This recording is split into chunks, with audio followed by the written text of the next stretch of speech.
Susan's boots squelched through the rust-colored mud of Kepler 442b, her scanner beeping erratically. The survey mission was supposed to be routine: map the ruins, catalog artifacts, return to the colony ship before nightfall. But nothing about the massive stone archway half buried in the hillside felt routine. "Evan, you seeing this?" she called into her comm. "Copy that. Structure appears to be ancient. Pre-colonization by at least 3 millennia. Her partner's voice crackled with interference. "I'm 20 minutes out. Wait for me before entering." Susan approached the archway anyway. She'd never been good at waiting. The tunnel entrance yawned before her. Her helmet's light cut through the gloom, revealing walls covered in intricate carvings. Not the geometric patterns of the long-dead Keplerian civilization they'd been studying, but something else, entirely. Something organic.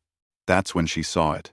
The creature lay curled against the tunnel wall, its body emaciated, covered in matted fur that might have once been silver but now appeared gray with age and grime. It resembled a wolf, if wolves had 6 legs and crystalline spines running down their backs.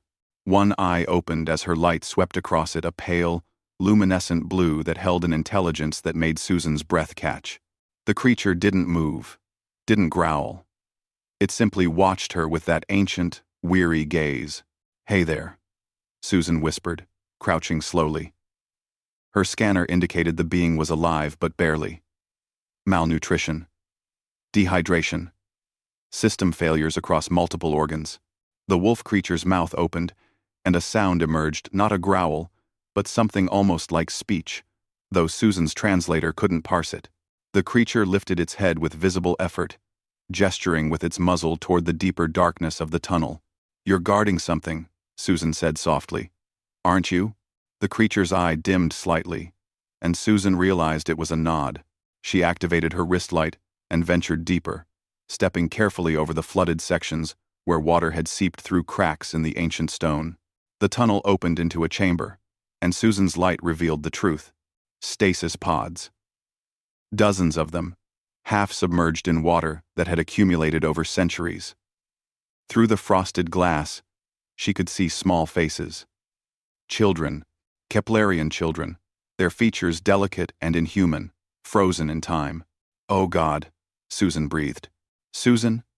Susan, what's wrong?" "The Keplerians didn't all die in the cataclysm," she said, her voice shaking. "Some of them.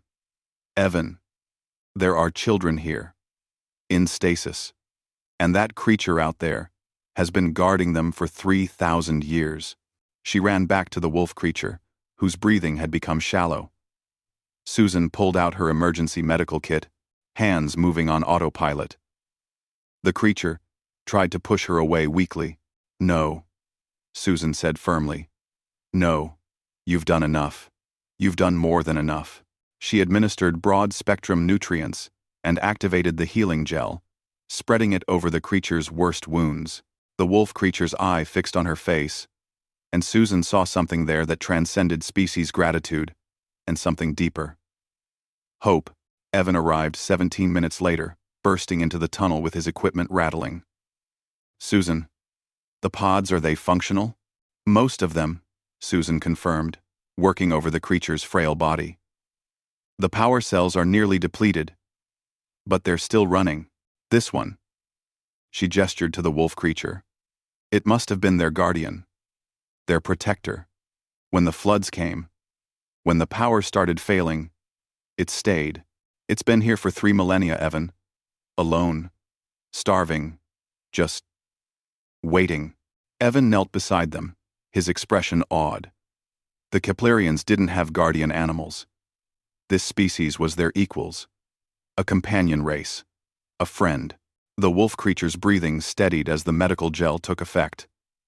It looked at Susan, then at Evan, and for the first time in 3,000 years, it closed its eye and rested. Over the next week, the colony ship's crew worked tirelessly. They pumped out the water, repaired the power systems, and prepared the stasis pods for transport. Engineers marveled at the technology. Xenobiologists studied the chamber's design. But Susan stayed with the wolf creature whose name, according to translated records, was something approximating Shielder of Hope.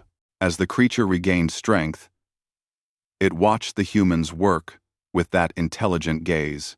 When the first stasis pod was successfully opened, and a Keplerian child drew breath after 3,000 years of sleep, Shielder of Hope rose on shaking legs and approached. The child, confused and frightened, saw the wolf creature and immediately wrapped small arms around its neck. "Friend," the child whispered in their ancient language. "You waited." Evan stood beside Susan, watching the reunion. "You know what this means, right? We're not just discovering ruins anymore. We're bringing back an entire civilization." Susan smiled, her eyes never leaving Shielder of Hope, who was now surrounded by awakening children, all reaching for their ancient guardian. "We're finishing what it started. All it needed was someone to help carry the burden." "Very human of us," Evan said quietly.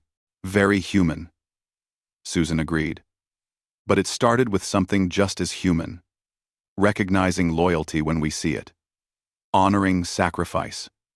Refusing to let anyone stand alone when we can stand together." One, Shielder of Hope looked at Susan across the chamber. And in that gaze was the understanding that transcended species and time. It had kept faith for 3,000 years, and humanity had answered that faith with its own.